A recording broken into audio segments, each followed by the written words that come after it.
यहूदा की पत्री 16, 18, 19 ये 3 पद को पढ़िए। यहूदा की पत्री 16, 18 और 19। ये कुकुराने वाले, शिकायत करने वाले, अपनी ही पापपूर्ण ललासों के पीछे करने वाले हैं और उनके मुंह अहंकार की बातें बोलते हैं और लाभ के लिए मनुष्यों की मुंह की प्रशंसा किया करते हैं।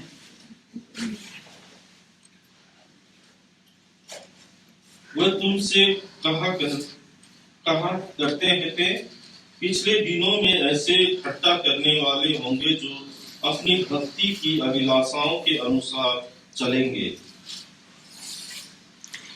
This be they who separate themselves, sensual having, not the spirit.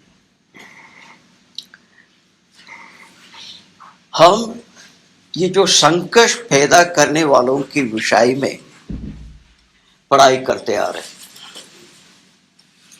ये 16 पद में उनके बारे में 2 से मुख्य बातें बताया गया है। नंबर 1, ये हमेशा गुट करते ही रहते हैं, मतलब गणगण करते ही रहेंगे, कभी भी ये किसी भी बातों से तृप्त नहीं होंगे। और दूसरी इनके गुण ये है कि शिकायत करते ही रहेंगे, कितना भी अच्छे होने के लिए कोशिश करें फिर भी उसके विरुद्ध में शिकायत करते रहेंगे। ये कलीसिया को इस प्रकार की चुनौती में लेकर जाएगा, आखिर में कलीसिया के संत जन आगे बढ़ नहीं पाएंगे, उन्हें विश्वास से पीछे खींच जाएगा। और इसलिए हम वचन से कुछ बातें देखना। इज़राइल जाति में इसी प्रकार के गुण होने के कारण से उन लोग बहुत तकलीफ उठाना पड़ा। निकालिए व्यवस्था विवरण की किताब 1 अध्याय उसके 27 पद पढ़िए।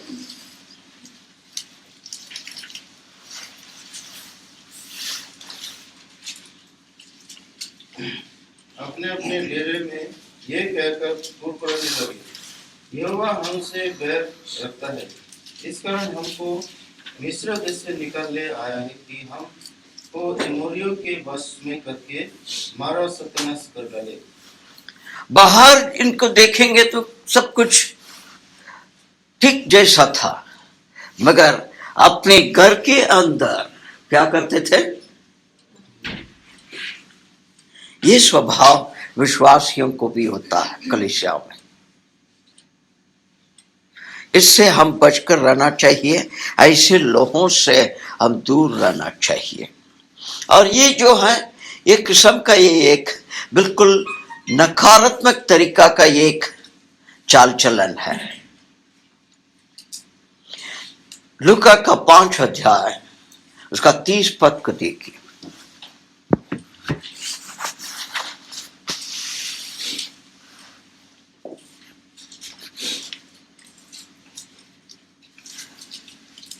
और फरीसी और उसके साथी उसके चेलों से यह कहकर कुड़कुड़ाने लगे, तुम चुंगी लेने वाले और पापियों के साथ क्यों खाते पीते हो?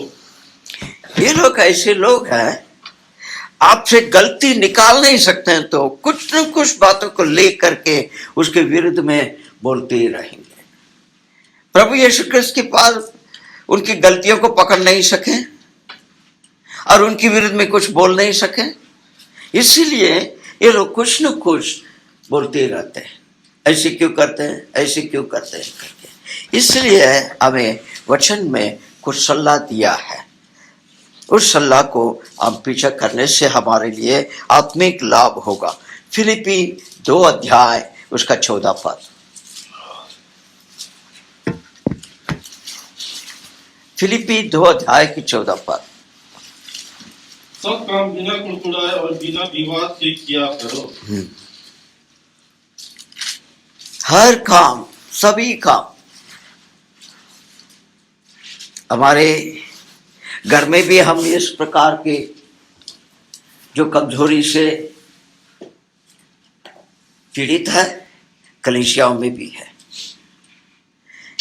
इसलिए एक किस्म का आनंद को हम अनुभव नहीं कर पाते, कितने भी कोशिश करें। ये हमारे अंदर ये एक स्वभाव है इस प्रकार की जो व्यवहार करना। इसलिए वो कहता है कि सभी कामों को बिना कुड़कुड़ाने और बिना विवाद से किया करो।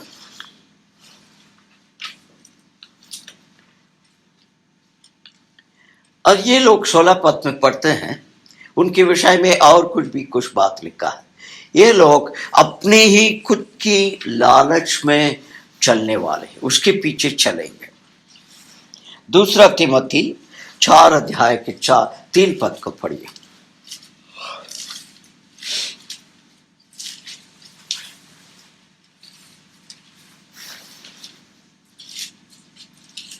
क्योंकि ऐसा समय आएगा कि लोग खरा उपदेश न सह सकेंगे और कानों की खुजली के कारण अपनी अभिलाषाओं के अनुसार अपने लिए बहुत सारे उपदेशक बटोर लेंगे। समय ऐसे होगा जब ठीक शिक्षा के पीछे चलने का मन नहीं रहेगा।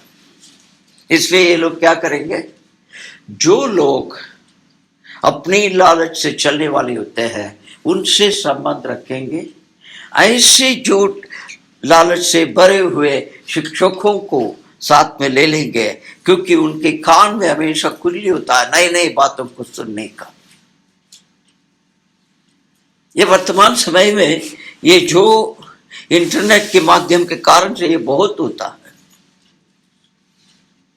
एक बार आकर के बोलेगा ये 5 किताब कौन लिखा, जो पुराना नियम में पहला 5 किताब मूसा ने ही लिखा है क्या? और आकर के आपसे बहस करेंगे हिब्रू का किताब कौन लिखा है। एक समय ऐसे हो जाता है कि हमें ऐसे लगता है ये बाइबल क्या परमेश्वर का वचन है क्या या नहीं है। यही कोशिश में रहते हैं ये लोग। इसलिए हम इस बात से थोड़ा ध्यान देना चाहिए। ऐसे लोगों को अधिक उनके साथ में संबंध रखना ही गलत हो जाता है। निकालिए दूसरा पत्रस 2 अध्याय के 10 पद।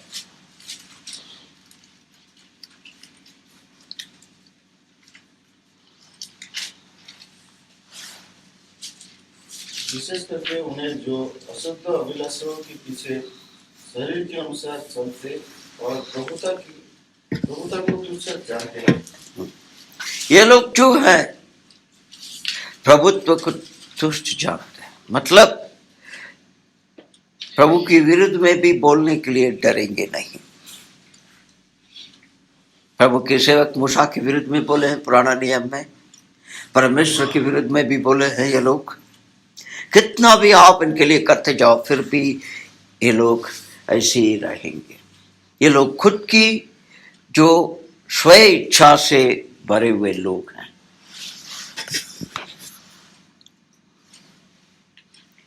तीन अध्याय के 3 पद को पढ़िए। पहले ये जान लो कि अंतिम दिनों में हंसी ठट्टा करने वाले आएंगे जो अपनी ही अभिलाषाओं के अनुसार चलेंगे।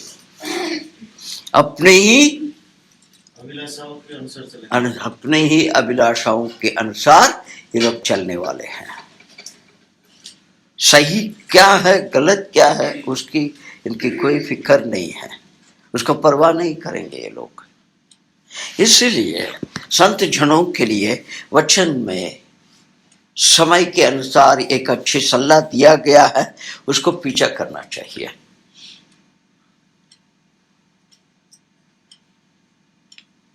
निकालिए पहला पत्रुस 1 का 14 पद।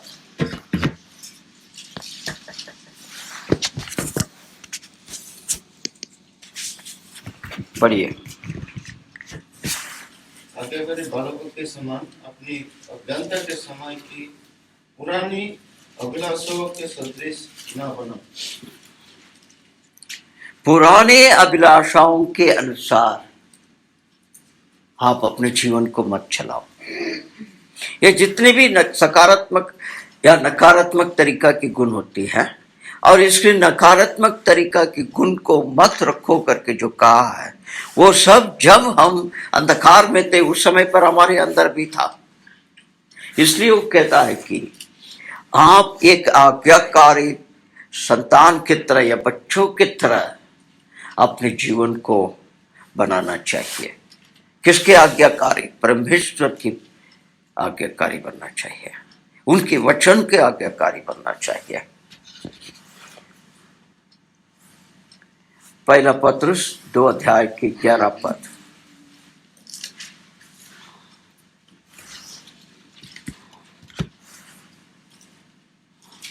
हे प्रियो, मैं तुमसे विनती करता हूँ कि तुम अपने आप को परदेशी और यात्री जानकर उन सांसारिक अभिलाषा से जो आत्मा से युद्ध करती है बचे रहो। यहां पर कहता है, हे मेरे प्रिय हो, मैं आपसे ये चाहता हूं कि यहां पर उनकी कैरेक्टर, यहां पर उसने बच्चे या संतान करके कहा, यहां पर कहता है कि स्ट्रेंजर्स एंड पिलग्रिम्स, मतलब एक परदेशी और एक प्रवासी के तरह। मतलब इस संसार से लेन देन कुछ नहीं है।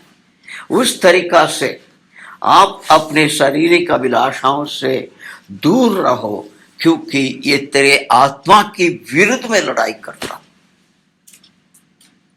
आपकी आत्मा बहुमूल्य है, जिसके लिए मसीह ने अपने लहू को बहाया है, अपने जीवन को मूल दे करके आपको खरीदा है, छुड़ाया है। और उस आत्मा की विरुद्ध में ये लालच जो है लड़ाई करती है। इसलिए वो कहता है कि आप संभाल कर रहो। 4 अध्याय के 2 पद को पढ़िए।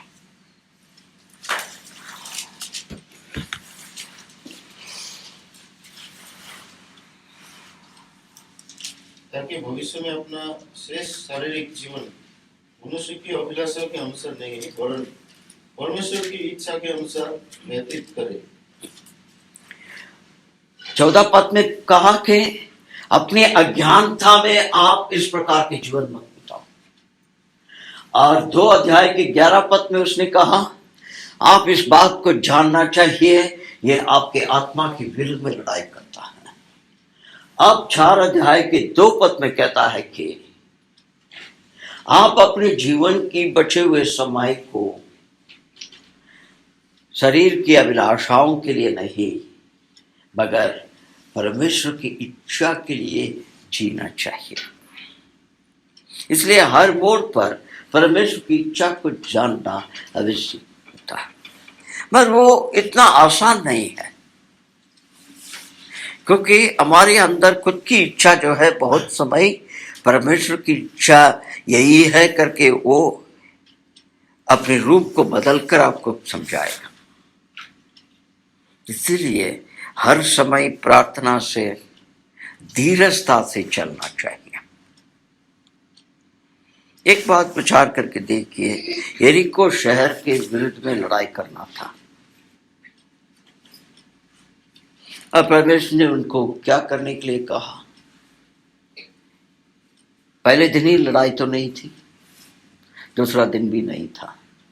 कितने लोग बेचैन हो गए होंगे, निराश हो गए होंगे और गुट करने लगे होंगे। अब ये क्या चीज है भैया, ये तुम बोल रहे कि शहर की घूम के आओ बाहर, इससे क्या होगा? जब आखिर में उन्हें बोला कि जोर से आवाज करो करके, तब भी लोगों ने सोचा होगा ये क्या पागलपन है। मगर परमेश्वर की इच्छा के अनुसार काम करने से विजयता हमेशा मिलती है। आगे जाएंगे।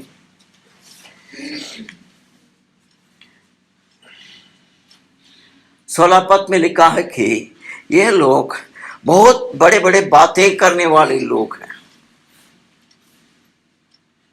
इसके एक उदाहरण लेना तो, ये मेरे जमाने में शहरों की सड़क में तावीज बिक्री करता था।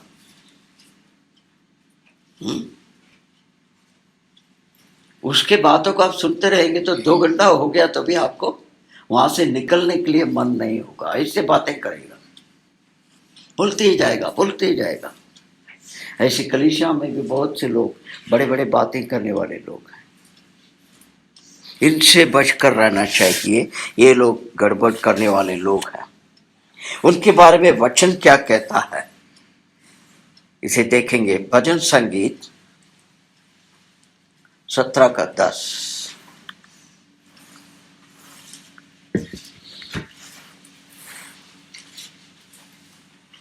पढ़िए।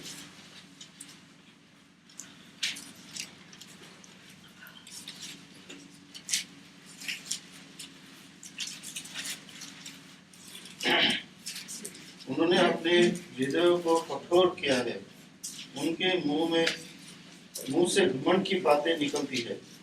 किसकी बातें? घमंड की बातें। घमंड की बात है। मुझे माफ करना भाई, मैनेजमेंट पढ़ने के समय पर यह बड़ी समस्या हो गई मेरे लिए। मैनेजमेंट यही सिखाया जाता आपको, बड़े बड़े बातें कहने के लिए।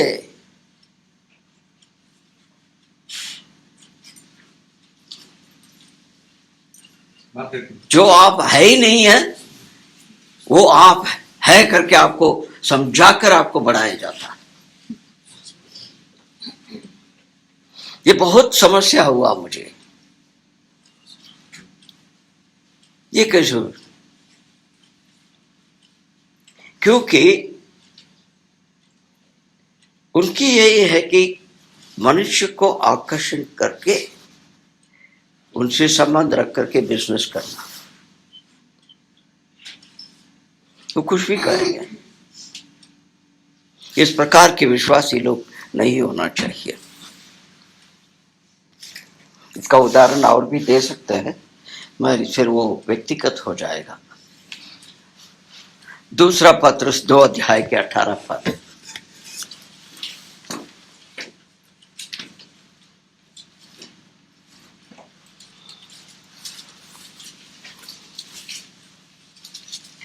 पढ़िए। ये घमंड की बातें कर करके लूचपन के कामों के द्वारा उन लोगों को शारीरिक अभिलाषाओं में फंसा देते हैं जो भटके हुए में से अभी निकल ही रहे हैं।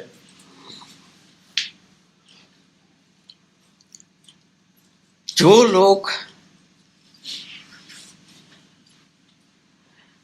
शुद्ध हो गए, बुरे भी फंसा देंगे ये लोग। यहां पर लिखा है कि ये लोग जब व्यर्थ की बड़े बड़े बातें कहेंगे, उसके द्वारा शारीरिक अभिलाषाओं में आपको फंसाकर आपको खींच कर ले आएंगे। परमेश्वर के लोगों को इस प्रकार से सताया जाता है ताकि उनके विश्वास से उन्हें गिराए जाए। मगर परमेश्वर इनके बारे में कैसे, उनकी नजर क्या है इनके बारे में, उसे देखेंगे। अय्यूब का किताब 17 अध्याय के 5 पद।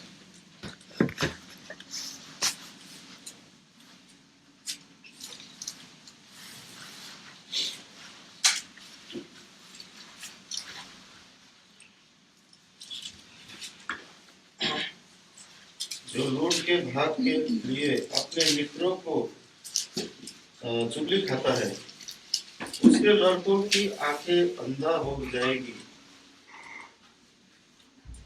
उनके लड़कों की आंखें अंधे हो जाएगी। अंधे हो जाएगा।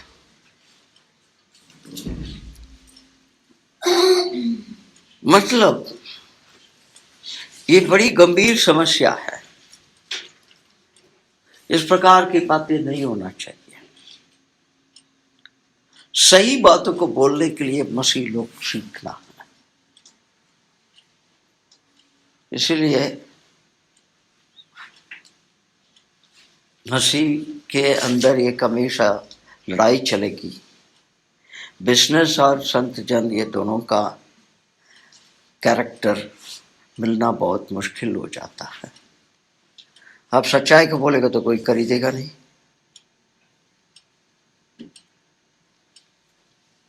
आपसे बिजनेस नहीं करेगा, अरे ये तो ये क्या आदमी है। इसलिए बहुत संभाल कर हम अपने जीवन को बिताना चाहिए, क्योंकि परमेश्वर उनके प्रति अच्छे विचार नहीं रखते हैं, उनको मनपसंद नहीं है ऐसे लोग।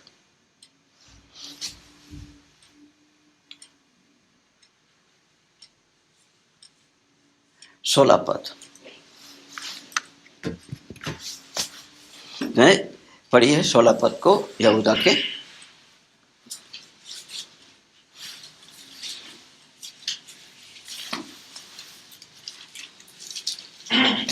ये तो असंतुष्ट कुड़कुड़ाने वाले और अपनी अभिलाषाओं के अनुसार करने वाले हैं, और अपने मुंह से घमंड की बातें बोलते हैं, और वे लाभ के लिए मोह की बड़ाई किया करते हैं। हाँ, लाभ के लिए आपको चढ़ाएगा ऊपर, बहुत ऐसे ऐसे बातें बोलेंगे, विभिन्न तरीका से ये बातें होती हैं अपने लाभ के लिए।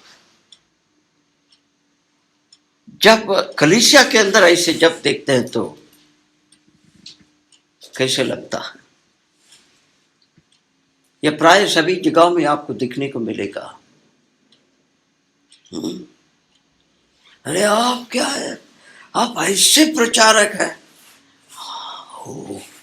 वो ऐसे सोचता है क्योंकि खुद की फायदा के लिए। मगर परमेश्वर अपने लोगों को क्या शिक्षा देते हैं इस विषय में?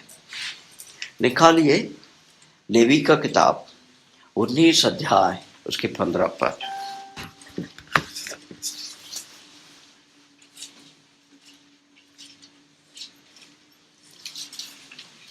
19 अध्याय के 15 पद।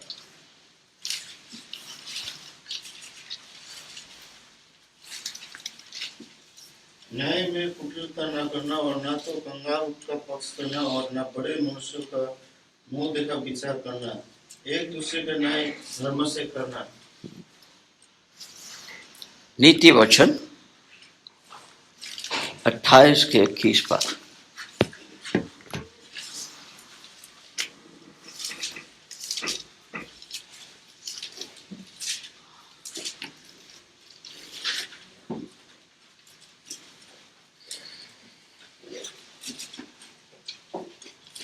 जो अपनी भूमि को जोता बोया करता है उसका तो पेट भरता है, परंतु जो निकम्मे लोगों की संगति करता है वो कंगालपन से घिरा रहता है।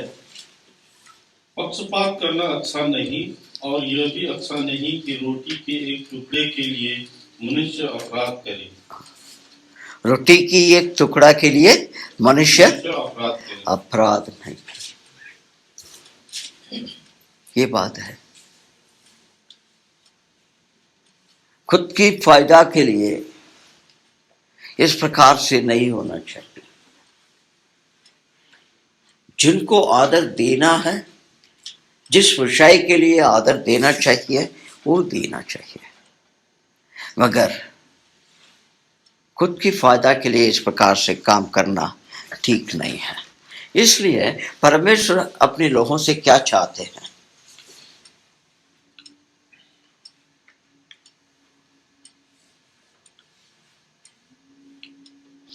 अय्यूब का किताब 32 अध्याय के 21 पद।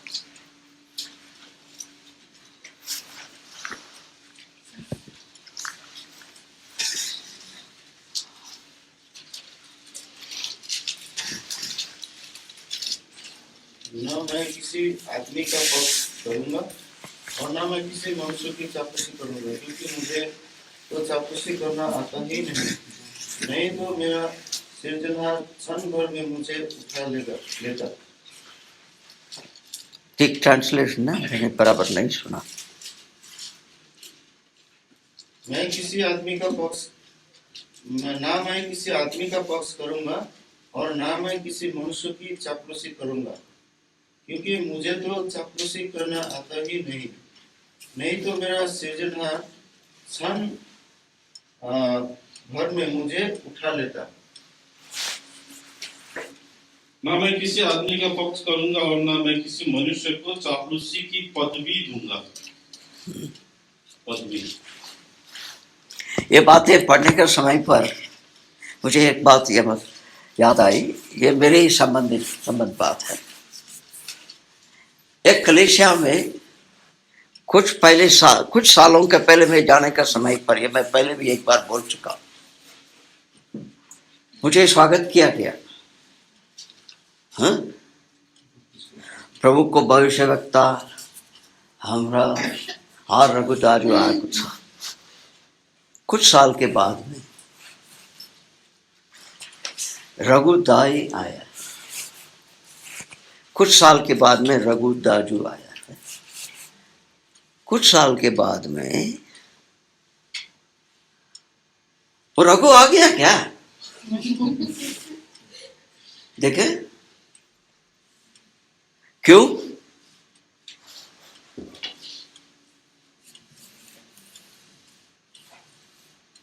जब रघु आ गया क्या करके शब्द आया तो क्योंकि उससे कुछ फायदा नहीं हुआ।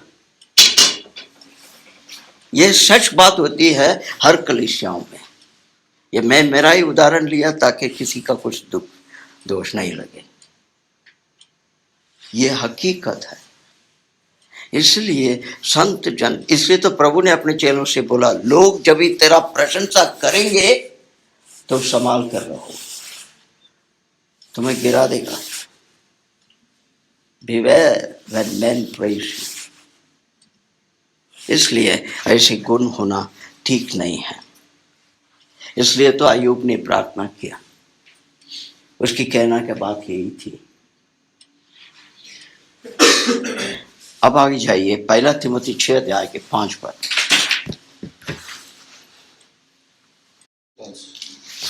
और उन मनुष्यों में व्यर्थ रगड़े झगड़े उत्पन्न होते हैं, जिनकी बुद्धि बिगड़ गई है और वे सत्य से विहीन हो गए हैं, जो समझते हैं कि भक्ति कमाई की द्वार है।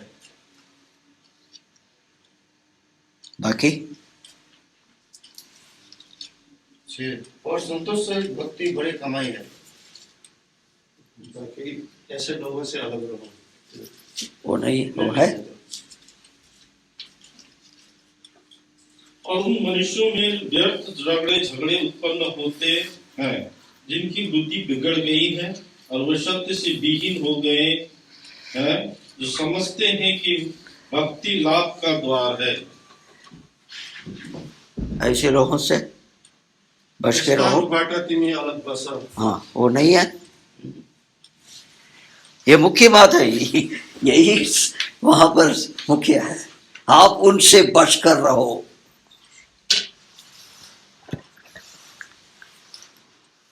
अब आगे जाएंगे।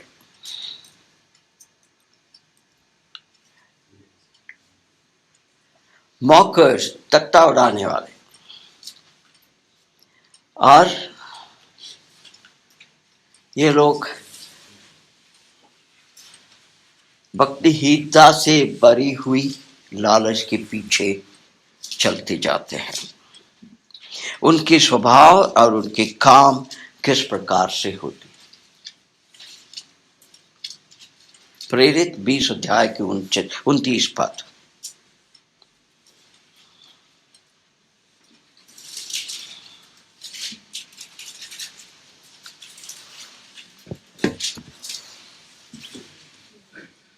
मैं जानता हूँ कि मेरे जाने के बाद पढ़ने वाले ढेरिए तुम में आएंगे, जो झुंड को ना छोड़ेंगे।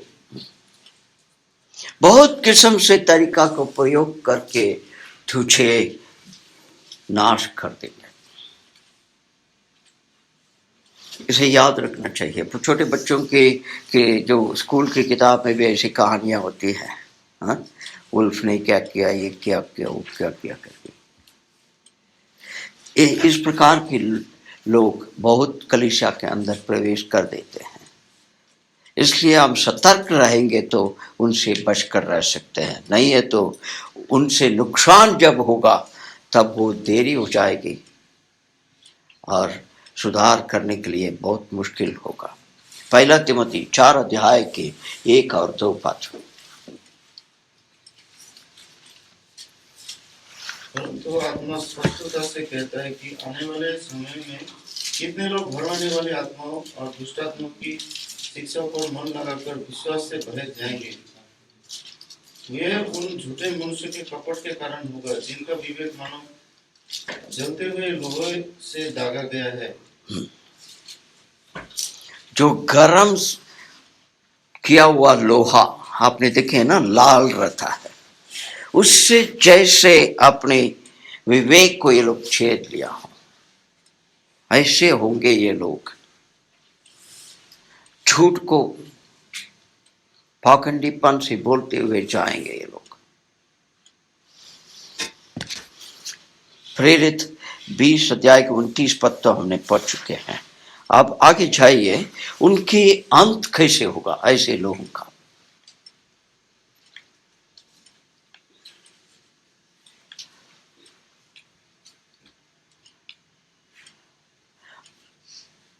ओके, एक पद और देख लेंगे उनके बारे में। 2 पत्रुस 3 अध्याय के 3 पद।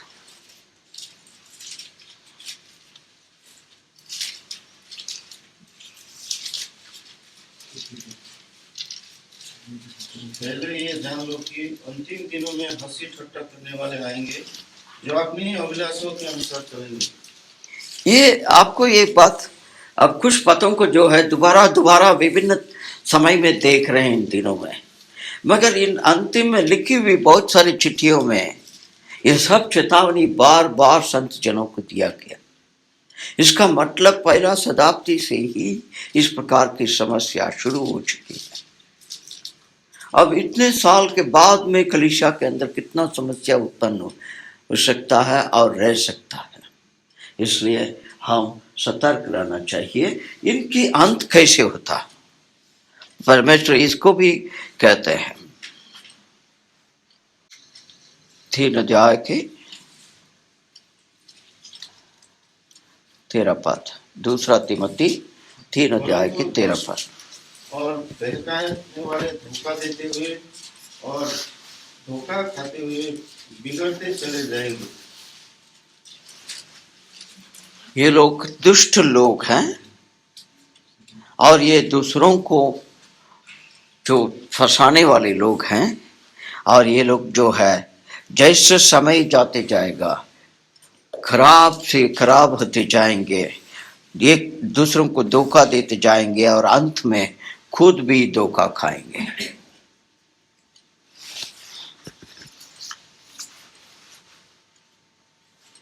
इन सभी बातों से हमें समझ में आता है कि कलीसिया में ऐसे लोग होना कितनी खतरनाक बात है। इसलिए कलीसिया की सुरक्षा किसका हाथ में?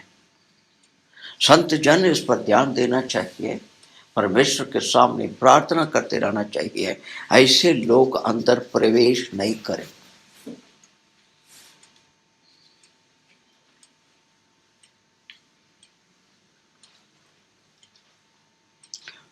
यहूदा की किताब को 19 पद को पढ़िए।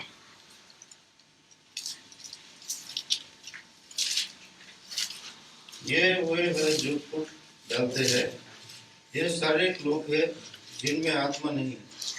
ये लोग शारीरिक लोग हैं, इनमें आत्मा नहीं है। ये अपने आप को अलग रखेंगे बहुत पवित्रता के नाटक से। ऐसे लोगों से हम बहुत होशियार रहना चाहिए, उन्हें पहचानने को भी आना चाहिए। इसको हमने पहले भी देख चुके हैं इन पदों को। मतलब 2 तिमोथी का 3 अध्याय के 1 से 5 पद तक पढ़े थे, और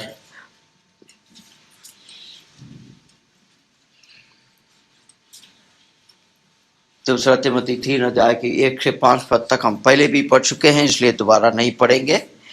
और 2 पत्रस के 3 अध्याय के 3 पद भी हम पहले ही पढ़ चुके हैं,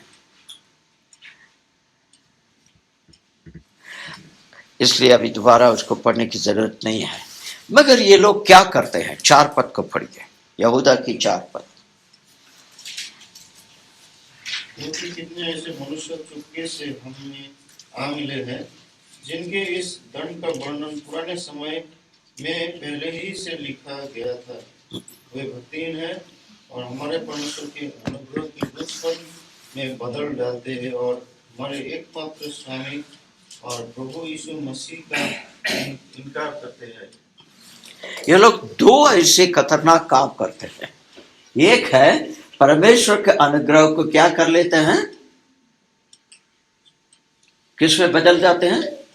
लुच्चापन, हाँ, या अभिलाषाओं में। क्या लिखा है वहां पर? लुच्चपन में बदल जाते। दूसरा में क्या लिखा है हिंदी में? वही है नेपाली कामुकता। और दूसरी बात क्या है? जो हमारे एकमात्र परमेश्वर है और प्रभु यीशु ख्रिस्त है, उसे इनकार करते हैं। आपको लगेगा ये कैसे संभव हो सकता है? लेकिन कलीसिया में तो प्रभु की बात तो होती, मगर वो कहता है कि ये लोग ऐसे काम करते हैं।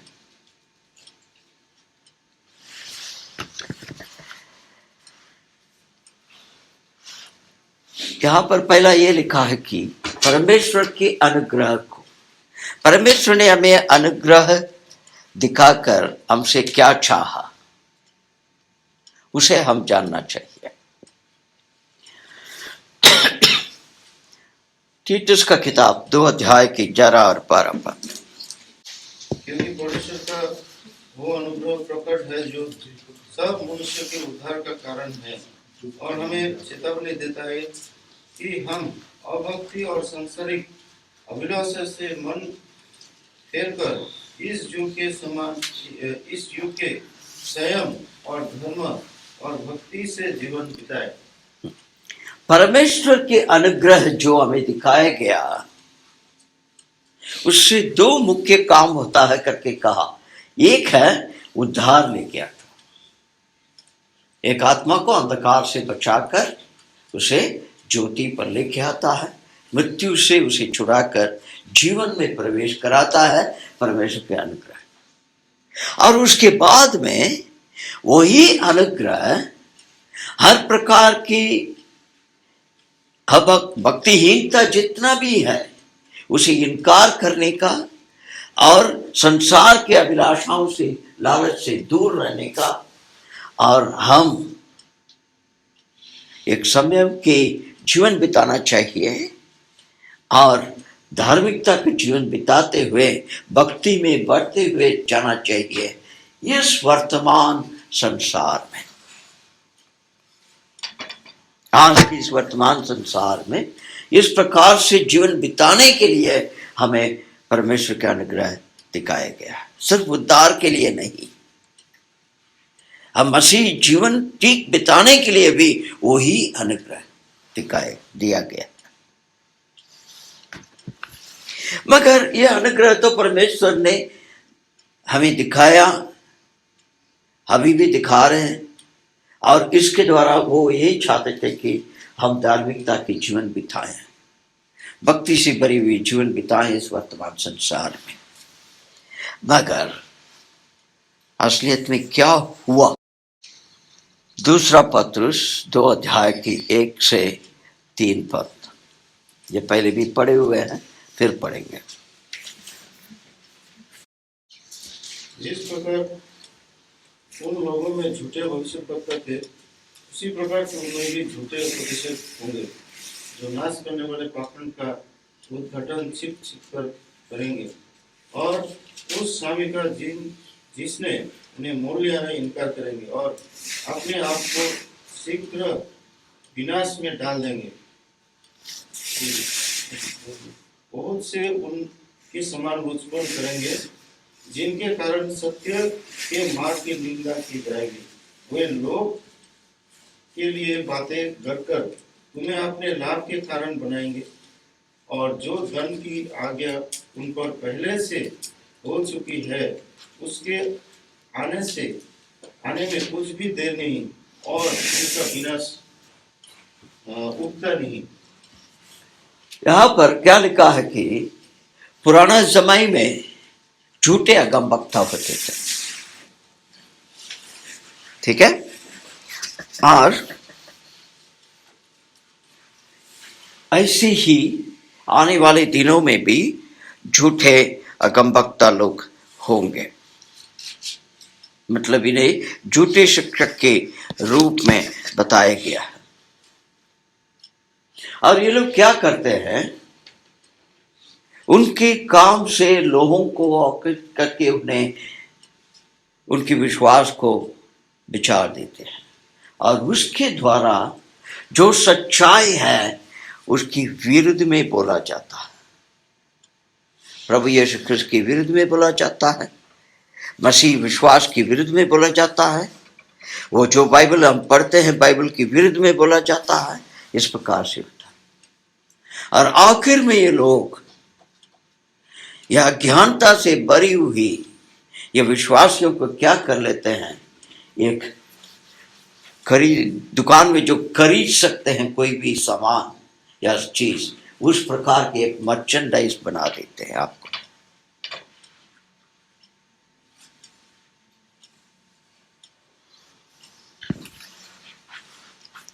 इसलिए उनके विरुद्ध में न्याय तो है, उनके ऊपर न्याय तो होगा, मगर आप और मैं कितना होशियारी से अपने जीवन को बिताना चाहिए, उनसे कितना दूर होना चाहिए। इसीलिए हमें उनके बारे में कुछ चेतावनी दिया गया है, हमें होशियारी किया गया है, उसे भी हम देखेंगे। हिब्रू का किताब 12 अध्याय की 15 और 16 पद। ऐसा ना हो कि कोई परमेश्वर के अनुग्रह से वंचित रह जाए, या कोई कड़वी जड़ फूटकर कष्ट दे और उसके द्वारा बहुत से लोग अशुद्ध हो जाए। ऐसा ना हो कि कोई जन व्यभिचारी या एसाव के समान अधर्मी हो, जिसने एक बार के भोजन के बदले अपने पहले होने का पद बेच डाला। क्या कहता है, कैसे होना चाहिए? 15 पद। हाँ, पढ़िए उस पद को, 15 को ध्यान से देखते रहो, ध्यान से देखते रहो। हाँ, परमेश्वर की अनुग्रह से कोई व्यक्ति असफल नहीं हो जाए, और तुम्हारे अंदर ऐसे जड़ नहीं लग जाए जो कड़वीपन का जड़ लग जाए, उसके द्वारा तुम्हारा मसीह जीवन भ्रष्ट हो जाए। ऐसे होने मत दो, होशियार रहो। और जैसे ईसा ने छोटे से खाने के लिए अपनी जो पैदाइश से उसका जो हक था उसे बिक्री किया, इसके उदाहरण मसीहत में बहुत है। बहुत अच्छे अच्छे प्रचारक लोग, बहुत अच्छे शिक्षक लोग, बहुत अच्छे गायक लोग, बहुत अच्छे म्यूजिशियन, बाजे बजाने वाले लोग ये काम कर दिया। ऐसे नहीं हो, यही हमें चेतावनी दिया जाता है। हम अपने विश्वास को बिक्री करना नहीं चाहिए खुद के फायदा के लिए। ये परमेश्वर का अनुग्रह हमें दिखाने के लिए बहुत बड़ी कीमत चुकाया गया है, और वो है मसीह यीशु की क्रूस की मृत्यु और वहां पर बहाए हुए लहू। इसलिए तो प्रेरित ने अपनी चिट्ठी में लिखता है, हर व्यक्ति अपने आप को जांच कर देखे, कोई उसके उस मृत्यु की उस लहू के जिम्मेदार नहीं बने। मतलब ये है कि हम नाजायज फायदा उठाना नहीं चाहिए हमारे परमेश्वर के अनुग्रह का। हम यहाँ पर समाप्त करते हैं। अभी कोई एक जन प्रार्थना कर सकते हैं और शुक्रवार के दिन पर दोबारा हम इकट्ठा होंगे।